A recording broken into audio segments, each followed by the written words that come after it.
حکمراں اتحاد نے عمران خان کا جلد الیکشن کرانے کا مطالبہ مسترد کر دیا. کسی جتھے کو طاقت کی بنیاد پر فیصلہ مسلط نہیں کرنے دیں گے. قانون ہاتھ میں لینے والوں کے ساتھ سختی سے نمٹا جائے گا.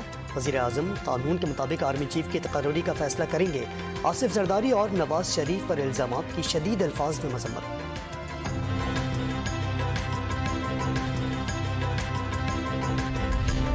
Chairman P T I Imran Khan نے حکومت کو الیکشن سے خوف زدہ قرار دے دیا. قبل از وقت انتخابات کی تاریخ نہ دینے کی صورت میں لانگ مارچ کی تاریخ دینے کا بھی اعلان. کراچی میں ضمنی انتخاب کے دوران پیپلز پارٹی پر دھاندلی کا الزام. دوبارہ انتخاب کا مطالبہ کر دیا.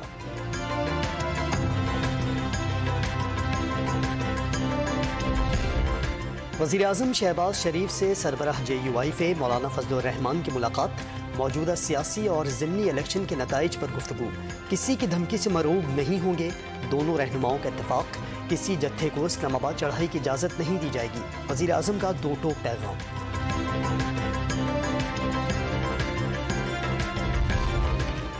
لانگ مارچ سے معیشت اور کاروبار تباہ ہونے کا خطرہ ہے. احتجاج کے لیے دارالحکومت سے باہر جگہ مختص کی جائے.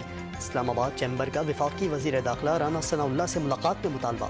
تاجر برادری کا وزیر داخلہ پر اسلام آباد کو احتجاج فری شہر بنانے پر زور. فائنینشیل ایکشن ٹاسک فورس کا اہم اجلاس 21 اکتوبر کو طلب کر لیا گیا. پاکستان کا نام گرے لسٹ سے نکالنے کا حتمی جائزہ لیا جائے گا.